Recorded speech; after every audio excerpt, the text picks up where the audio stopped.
आज हमारे पास पैसा होता तो यूं रुसवा न किया जाता। ओ अमीरों वजीरों ओ दौलतों वालों, तुम्हें खुदा का वास्ता किसी को दौलत की वजह से जलील मत करना, वरना जब अल्लाह जलील करता है कोई बचाने वाला नहीं आता है। खुदा की कसम, अगर गरीब रोएगा हजार आंसू पोंछ लेंगे, लेकिन जब अल्लाह रुलाएगा कोई आंसू पोंछने वाला नहीं होगा। फुटपाथ पे सो जाते हैं अखबार बिछाकर, मजदूर कभी नींद की गोली नहीं खाते। इसकी वजह यह है कि नींद कभी पैसे से नहीं आती है, नींद अगर आती है तो रब के करम से आया करती है। मैं कई ऐसे अमीरों को जानता हूं, बहुत ऐसे अमीरों को, मुझसे तो टकराते रहते हैं। हाँ, मिंबर शरीफ पर अल्लामा हमारे अफसर हुसैन साहिब क़िबला, मुफ्ती नईम साहिब क़िबला, तमाम तर उलमा इकराम जलवागर हैं, मेरी बात की तायीद करेंगे।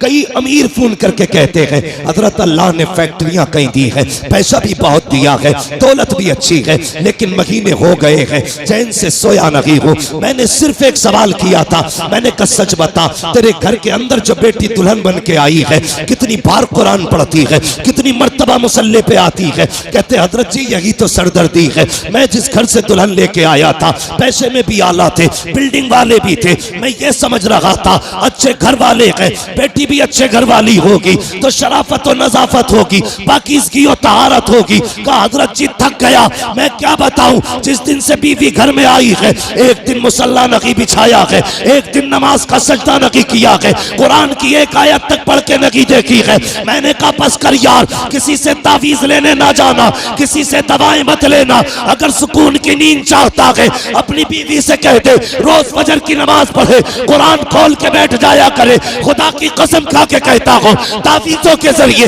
वो राहत नहीं आती है जो कुरान की तिलावत के जरिए घर में राहत आया। नारे तकबीर, नारे रिसालत, मसलक के आला हजरत फैजाने कुरान। मर गए दौलत के लालच में। और सच कहूं मुसलमानों की हकीकत ये, जिनकी जमीनें रोडों पे आ गई वो आग मूत रहे हैं। 4 दिन पहले घर के अंदर चिराग नहीं जलता था, ये औकात थी। आज रोडों पे जमीन आ गई तो गरीब का जीना हराम है। भाई शर्म कर, हया कर, कभी किसी को पैसे से मत तोलना। पैसे की औकात क्या है और तेरे पास है कितना? 4 बिगल ली, 50 बिगल ली। तारीख पढ़, सिकंदर आजम की कहानी पढ़, जिसकी उम्र 22 और 25 के बीच में थी, आधी दुनिया पर अपने फतह का परचम लहरा चुका था, आधी दुनिया पर। और उसको सिकंदर आजम इसलिए कहा गया, अगर जिंदगी मोहलत दे देती तो वो पूरी दुनिया पे अपनी हुकूमत का परचम लहराता। लेकिन फतह करता जा रहा था, रास्ते में सांप ने काटा, जहर फैला। उसने बुलाया अमीर को, अपने वजीर को, कहने लगा यार मेरा किसी जहरीले जानवर ने, कीड़े ने काटा है। चेक किया तबीबों ने, कहा सांप का जहर है। उसने कहा सांप का जहर इलाज करो। बड़ा घमंड था उसे अपनी पावर पे। सारे तबीब थक गए लेकिन जहर न निकाल सके। कुछ दिन गुजरे, कहा मरने वाला है तू, बचेगा नहीं। जब इतनी बात उससे कही, उसने वजीर को बुलाया, कहा मैं इतना कम नसीब हूं कि अपने वतन में भी मौत मैसर नहीं हुई है। जाओ जितनी दौलत है ऐलान कर दो, है कोई जो सारी दौलत के बदले में चंद सांसें उधार दे दे? कहा क्या करेगा? कहा इतनी सांसें मिल जाए कि अपने वतन में जाके मर जाऊं। वजीर ने रो के कहा था बादशाह किस ख्याल में है, माना कि जमीन पे तेरा झंडा है लेकिन जिंदगी पे तेरी हुकूमत नहीं चलती है, मौत के फरमान पे तेरा साइन नहीं होता है। वो और ही पावर है जिसके फैसले से जिंदगी मिलती है, जिसके फैसले से मौत आया करती है। उसने कहा ऐलान कर दो जितनी चाहे दौलत ले लो, लेकिन चंद सांसें कोई उधार दे दे। सबकी गर्दनें झुकी और सबने कहा था बादशाह मौत जो आने वाली है इसको पैसे से नहीं टाला जा सकता, कोई तेरे पैसे से तुझे चंद सांसें नहीं दे सकता। उसने जब इतना सुना कहा था अच्छा अगर ये फलसफा है तो लो, अगर इंतकाल हो जाए तो कफन के बगैर हाथ निकालना। कहा किस लिए? ताकि दुनिया को पता चल जाए, कभी दौलत पे गुरूर ना करना, अपने इकबाल पे गुरूर ना करना। मेरे खाली हाथ देखेगी दुनिया समझ जाएगी हमारी औकात क्या है। जब सिकंदर जैसा आदमी खाली हाथ आया था तो दुनिया से खाली हाथ गया। नारे तकबीर, नारे रिसालत मसलके आला हजरत रज़बियों की तकरीर नबी के दुश्मनों की फूट गई तकदीर। हाँ, ये डॉक्टर साहब भी मेरे दोस्त हैं। अब मैं बताना शुरू करूंगा। मेरे भाई गौर करें, मैं सारे डॉक्टरों से दोस्ती नहीं करता हूं। कोरोना चला था, डट के पानी की सुइयां लगाई डॉक्टरों ने। कई तो ऐसे थे टेढ़े कर दिया, आज तक पूरे टेढ़े है। मेरे ताल्लुकात में अल्लाह सलामत रखे उन डॉक्टरों को। ऐसे भी डॉक्टर हैं जो गरीबों का इलाज फ्री करते, नाम नहीं बताऊंगा। तो मेरे भाई, पैसा सब कुछ नहीं है, बहुत कुछ है पैसा, मगर सब कुछ नहीं है। इसे हद तक रखो, ये जेब तक रहना चाहिए, दिल तक, दिल तक, दिल तक कहां तक रहना चाहिए? कहां तक? सिर्फ जेब तक, दिल में इसके लिए जगह नहीं। और मैं अक्सर कहता हूं, गरीब साल साल भर चिल्ला करेगा तब जाके खुदा का दोस्त बनेगा। अमीरों के लिए कितने आसान रास्ते, कितने आसान रास्ते। फरमाया गया सखी अल्लाह का दोस्त होता है। सिर्फ ये दौलत के दरवाजे खोल दे अल्लाह की रजा के लिए, तो ये रब के दोस्त बन सकते हैं। लेकिन उसके लिए भी शर्त है, जब दौलत का दरवाजा गरीब के लिए खोलो ना, तो फिर कैमरे का दरवाजा मत खोलना। हमारे मुरादाबाद में भी बड़े पंपलेट और अखबारात मैंने देखे, इज्तिमाई शादी करा रहे हैं फला बाबा, इज्तिमाई निकाह हो रहे हैं गरीब बेटियों के। अगले दिन अखबार में दूल्हा का भी फोटो, दुल्हन का भी फोटो। हया आनी चाहिए। हैरत होती है यार, उस दिन देखो इंसान की जिंदगी में 3 दिन सबसे अहम आते हैं। एक तो वो दिन जिस दिन वो दुनिया में आया करता है, एक वो दिन जिस दिन दूल्हा बना करता है, तीसरा वो दिन जिस दिन वो दुनिया से जाया करता है। ये 3 मौके ऐसे आते हैं जिसमें सारी दुनिया सिर्फ इन 3 को देखा करती है। जब दुनिया में कोई आता है, पूरा गांव लोग बटन है, एक से एक हसीन है, मगर लोग देखने जा रहे हैं आज फला का पोता आया है, फला का बेटा आया है, देखे तो सही कैसा है। उस दिन देखा जाता है पहली मर्तबा, दूसरी मर्तबा अगर दूल्हा काला भी है तब भी लोग उसी को देख रहे हैं, काला भी है तब भी उसी को देख रहे हैं, लूला है तब भी देख रहे हैं, लंगड़ा है तब भी देख रहे हैं। सबकी नजरें दूल्हा पे जमी होती है। तीसरा तब जब बंदा जनाजे में लेटा होता है, काफूर मल दिया जाता है, कफन में लपेट दिया जाता है, कैसा भी हो दुनिया पलट पलट के देख रही है। ये देखो आज का आम नहीं है बल्कि खास दूल्हा बना है। यार 3 मौके जिंदगी में आए, हमने जिंदगी से उसकी एक जिंदगी का हसीन मौका छीन लिया। जब वो दूल्हा बना हमने उस दिन उसे जलील किया। मैंने दूल्हों के फोटो देखे, जैसे ये हाफिज बैठे हैं ऐसी कुर्सियों पे दूल्हे बैठे थे, उनके फोटो लिए गए। खुदा की कसम किसी के चेहरे से नहीं लग रहा था कि ये दूल्हा बैठा है। वो दूल्हा के लिबास में जिंदा लाश बने बैठे थे, इसलिए कि जब फोटो लिए जा रहे थे एहसास हो रहा था काश हमारे पास पैसा होता, आज हम किसी के रहमो करम पे न होते। हमारे पास दौलत होती तो यूं कुर्सियों पे जलील न किए जाते। आज हमारे पास पैसा होता तो यूं रुस्वा न किया जाता। ओ अमीरों फसीरों, ओ दौलतों वालों, तुम्हें खुदा का वास्ता किसी को दौलत की वजह से जलील मत करना, वरना जब अल्लाह जलील करता है कोई बचाने वाला नहीं आता है। खुदा की कसम अगर गरीब रोएगा 1000 आंसू पोंछ लेंगे, लेकिन जब अल्लाह रुलाएगा कोई आंसू पहुंचने वाला नहीं होगा। और तुम्हें खुदा का वास्ता अगर मदद किया करो तो किसी को जलील करके नहीं, बल्कि ऐसे किया करो कि तेरे हाथ तक को पता ना हो। फिर देख खुदा भी राजी हो जाएगा, मदीने वाला मुस्तफा भी राजी। नारे तकबीर, नारे रिसालत मसलके आला हजरत, नारे तकबीर। ये भी मेरा दोस्त है भाई, बड़ी देर में निकल के आया। अल्लाह करे बैठे ही रहे ऐसे, बस तवज्जो है ना सारे लोगों की। अल्लाह आपको सलामत रखे। तो कभी भी दौलत की नुमाइश नहीं। और एक बात तो है भैया, नहीं बाबू, मेरे बाबू बस मैं एक तो वक्त मेरा बहुत लेट है। हाँ मेरी भी फ्लाइट है, दिल्ली पहुंचना मुझे, जल्दी कर रहा हूं मैं। जरा बात सुने, एक बात और सुन ले। कभी कभी हाँ दवाओं से वो नहीं होता जो दुआओं से हो जाता है। दुआओं से जो हो जाता है। मेरे वो भाई जो पैसा कमाते हैं, प्रदेश रहते हैं, इधर उधर के सफर करते हैं, यकीनन रोड पे आज चलना ना समझ लीजिए हथेली पे मौत लेके चलना है। मैं अक्सर कहता हूं नौजवानों, बाइक से हाईवे पे ना चला करो, हाईवे पे ना चला करो। लेकिन हाँ, हमारे कुछ नौजवान ऐसे हैं कि ऐसा एक्सीलेटर खींचते हैं कि वहीं से धूल उड़ने लगती है जहां से गाड़ी चलती है। जरा ध्यान किया करो, अगर तुम्हारी टूटी ना तो खाली तुम नहीं रोगे, माँ बाप रोते। अपने पीछे वालों का ख्याल किया करो, जो घर पे तुम्हारे पीछे रोने वाले।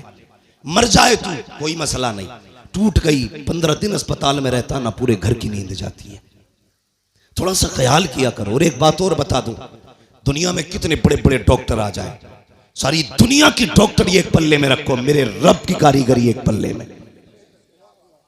अगर ये उंगली टूट गई, पूरी दुनिया जोर लगा ले, जैसे रब ने जोड़ी है वैसे कोई नहीं जोड़ सकता। जैसी रब ने जोड़ी है कोई नहीं जोड़ सकता। लाओ बड़े बड़े डॉक्टरों को, जैसे चाहो ऑपरेशन करा लो, लेकिन जैसी रब ने बनाई है ना वैसी बड़े अच्छे से नहीं जुड़ती है। इसलिए नौजवानों, देख के गाड़ी चलाया करो। टूटने में मिनट लगते हैं, जुड़ने में महीने लगा करते हैं, जुड़ने में महीने लग जाते हैं।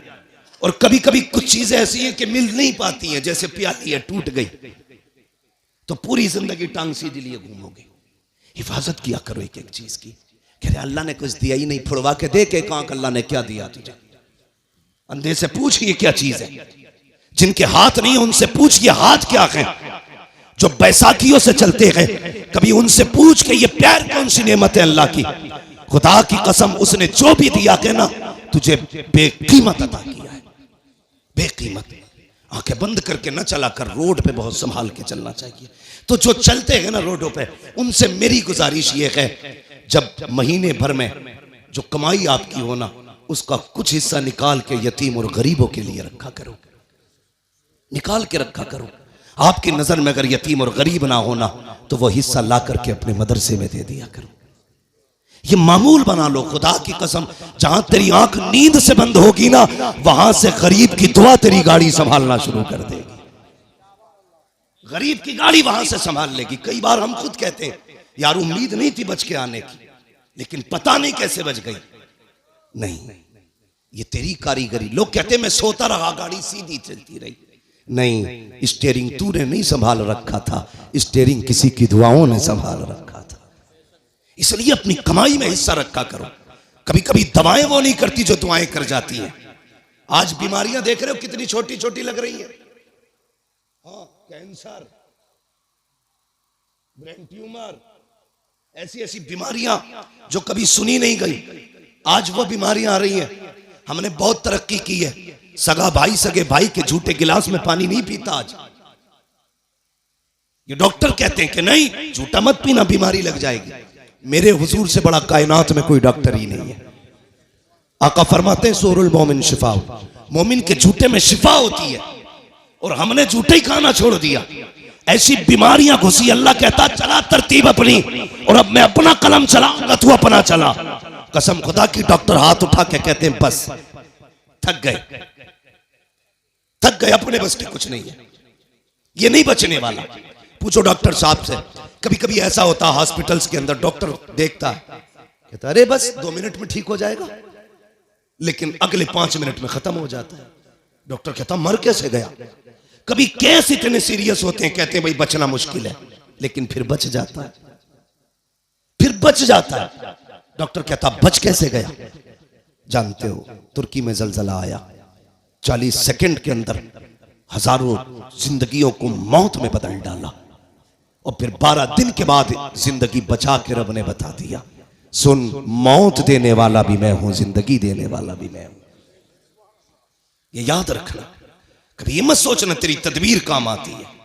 नहीं, हम लोगों ने दुआएं लेना छोड़ दी। गलत नहीं कह रहा हूं, जाओ शादी में देखो, हम सबकी दावत कर देंगे, अपनों को नहीं बुलाते। ये इतना बड़ा जुर्म करते हैं खुदा की कसम कि इसकी आग लेके बैठ जाती है, लेके बैठ जाती है। कई बार बारात की बाराती खत्म हो जाती है। हम दावतें करते हैं लेकिन अपनों की नहीं। अपनों की दुआएं भी सबसे ज्यादा अहम होती हैं, अपनों की दुआएं। मैं एक साहब से मिला, उन्होंने कहा मैंने फलां पीर साहब के खाते में 5 लाख डाले। किस चीज के ज़कात के? मैंने सीधा सवाल किया, तेरी बस्ती में कोई बेवा नहीं थी, कोई यतीम बेटी नहीं थी? कजी होंगे तो। मैंने कहा उन्हें क्यों नहीं दिया? कजी वो बहुत बड़े हजरत है इसलिए खाते में डाल दिया। मैंने कहा तूने हजरत के खाते में इसलिए डाला हजरत से तेरी दुआ सलाम हो जाए, और तेरे गरीब बस्ती के मोहल्ले की गरीब बेटियां सिर्फ इसलिए बाप के सर पे बोझ बनी रखी कि जहेज में देने के लिए उनके बाप के पास पैसा नहीं था। अगर ये 5 लाख उठा करके 5 गरीब बेटियों में बांट देता, उनके घर आबाद हो जाते। तूने मौलवी के खाते में डाला, उससे ताल्लुकात हो गए। गरीब के घर में डाल देता, मदीने वाले मुस्तफा से ताल्लुकात। सोच का फर्क है, हमारी सोच का फर्क है। ताल्लुकात के लिए पैसा इधर से उधर, कभी हुजूर से भी ताल्लुकात बनाओ। बनाएंगे इंशाअल्लाह, बोलो इंशाअल्लाह। नाराज मत होना पैसे वाले लोग। हाँ, मैं बात बता रहा हूं आपको। तो ये हम करते हैं, दुआएं लेने की कोशिश किया करो, दिलों में जगह पैदा करो। आज नफरतें बहुत है। एक गांव 10 खानदानों में बटा, एक खानदान 10 नामों में बटा है, और फिर एक घर 10 झगड़ों में बटा है। एक कोई नहीं है। जिसके अपने घर में इत्तेफाक नहीं ना, वो चौराहे पे बैठ के पूरे देश की हुकूमत चला देता बैठे बैठे। अब क्या किसकी आ रही है? कांग्रेस की। फलां में किसकी बनेगी? मायावती की। हो किसकी बनेगी? बीजेपी की। तू अपना घर संभाल, देश संभालने की बातें कर रहा है। हाँ, खाली लोग, फालतू लोग बैठे बैठे देश चला रहे। नहीं, अपने आप को संभालो, अपना परिवार संभालो, खुद को संभालो, मोहब्बतें बांटो। मैंने कहा था कभी कभी दवाएं वो नहीं करती जो दुआएं कर जाती हैं। दुआएं लेने की कोशिश करो। 500 रुपए देगा, कहेगा मुफ्ती साहब दुआ कर दियो। अच्छा, 500 रुपए में ये कह रहा दुआ कर दियो, हो गई दुआ? मैंने कर भी दी, चल अल्लाह तेरा भला करे। यही दुआ है? दुआ कराई नहीं जाती, दुआ खुद ब खुद की जाती है। कहा नहीं जाता, जो दिल से दुआ निकले वो असल दुआ होती है, वो असल दुआ होती है। वो कोई लेता ही नहीं, उसका मसला ही कोई नहीं। अमेरिका पहुंच गए साहब, पैसा कमाया, मिलियन नहीं बिलियनों पैसा कमाया, बिलियनों। लग गई बीमारी कैंसर की, इलाज कराया, पैसे का घमंड था। डॉक्टर ने कहा क्या हाल है? साहब तबीयत ठीक नहीं है। चेकअप हुआ, डॉक्टर ने कहा 2 महीने का मेहमान है, मरने वाला है, जाओ फैमिली के साथ रह ले। हम कब पलटते हैं खुदा की तरफ? जब दुनिया लाइलाज कर देती है। जब डॉक्टरों ने कह दिया 2 महीने जिएगा बस, लौट जा, आ गए पलट के, सर पकड़ के बैठे, बड़ा परेशान हूं। कहा यार डॉक्टरों से तो इलाज करा लिया, किसी मौलवी के पास भी चला जा। फिर आया, कहने लगा हजरत जी कोई तावीज है? क्या हुआ? का ब्लड कैंसर है। डॉक्टर कहते 2 महीने का मेहमान है, मरने वाला है, सारा खत्म हो गया। उन्होंने कहा कहां के रहने वाले? कहा फला मुल्क का। कहा अमेरिका कितने साल से? कहा 35 साल हो गए। कितना पैसा कमाया? बहुत। अपने मुल्क कब गए? कहा याद नहीं है। बहरहाल 25 साल से ऊपर हो गए। उन्होंने कहा सुन एक काम कर, अपने मुल्क वापस चला जा, अपने रिश्तेदारों को 1 महीने तक दावत खिला। पलट के आया, 1 महीने तक दावत खिलाई। उसके बाद पलट के गया, जब चेकअप कराया तो ना कोई बीमारी थी ना कैंसर था। डॉक्टर कहने लगा यार ये कैसे ठीक हो गया? उसने कहा अब तक तेरा इलाज था, 1 महीने से मदीने वाले का इलाज चल रहा है। 1 महीने से मदीने वाले का इलाज चल रहा है। मैंने पहले कहा था कि जो दुआ दवाएं नहीं करती है वो दुआएं कर